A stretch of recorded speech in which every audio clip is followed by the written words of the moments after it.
makes the Detroit Lions offense so dangerous? And great play calling throughout the game. So you kind of got to be, on your 10 toes all game, kind of just being alert. Run past team that kind of leads with run. So in that case, they could dress it up. Their pass plays, kind of using their run, especially when they kind of get going early. So it's gonna be big for us to stop the run and do it well. How dynamic is that duo they got there between Montgomery and Gibbs? Yeah, easily one of the best in the league. Obviously Gibbs, younger guy, and he's real fast. Obviously dynamic at the backfield, and then Montgomery more of a look like a bruiser, downhill back. So a good combination.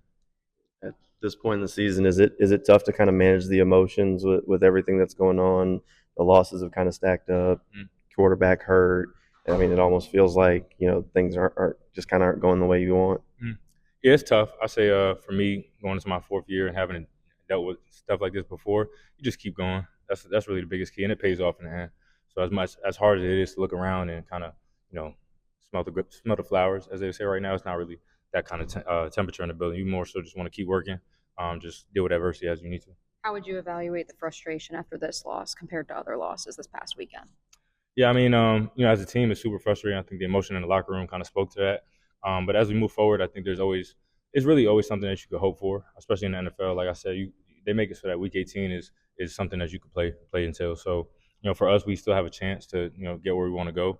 Obviously, it's going to be extremely difficult, and we have a long road ahead. But taking it week by week, and more importantly, day by day, could put us in the right spot. What was that emotion post game this week compared to previous weeks? I think just real big disappointment. I think from the team.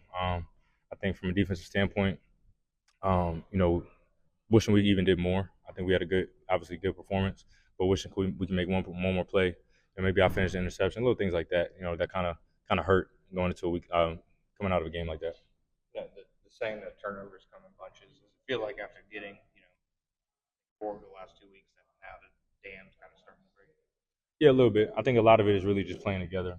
Turnovers do not happen because of one player. It is all 11 players on the field making it happen, whether it's disguising, pass rush. So just coming together as a defense, kind of you see the turnovers start coming. You alluded to it a little bit, but just the explosive plays. You guys were able to kind of limit those last week coming into it. We talked to Doug earlier. The Detroit Lions are a team that like take their shots. Is that kind of an emphasis for you guys this week, or is it kind of just play it out the way you guys have been doing? Yeah, it's going to take a lot of obviously staying on top and our corners covering well. As a safety, just continuing to study the tape, getting a good feel for where the quarterback wants to go, any tendencies we can get, and then yeah, like you said, explosive team, and they kind of live off of that. So kind of doing that along with stopping the run will put us in a good spot. Obviously, we saw them taking a lot of shots and led to a lot of turnovers for Houston to be able to get you guys got your hands on some balls last week as well against Minnesota. Of course, you can't duplicate different team and everything, but does that sort of kind of play out? They're going to take your shots, so there's a little bit more emphasis on being available to get those turnovers. Yeah, absolutely. So I mean, just a team like Houston, kind of putting that on tape is a good indicator for us to of what's possible. So yeah, we've been watching that. Doug said this morning that the rotations are certainly important with this juncture of the season. You guys haven't had your bye yet. Tired minds, tired bodies. How would you evaluate the rotations? In what aspect? Just the fact that you guys are rotating in the backfield. Yeah, I mean it's important. I think just been a long season, and a lot on you physically and also mentally. So I think it helps, and we got a lot of guys that can play. So why not? What's your confidence level right now in terms of the operation, the coaches, how you guys are in cohesion right now?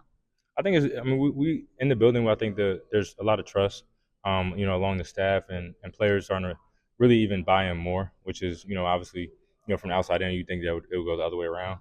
I think guys are starting to buy in more, and just trusting the process.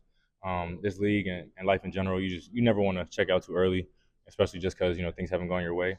I've seen things flip, and even if it's not ideal, it can still help you in the end. Why more? Why buy in more at this juncture? I mean, it's like, what else are you gonna do? I mean, you can't end the season early. It's not playoffs, like anything where it's like the season gonna end. So why not buy in more? Why not lean in more a little bit? And just for us, we do truly believe we got the right guys in the room, especially on the player side of things. So just as we kind of get closer as a team, why not? That's how I feel. Perfect. Hey, Mia here, and thanks so much for watching 1010XL Jaguars. For even more coverage of the Big Cats, be sure to subscribe to 1010XL Jaguars.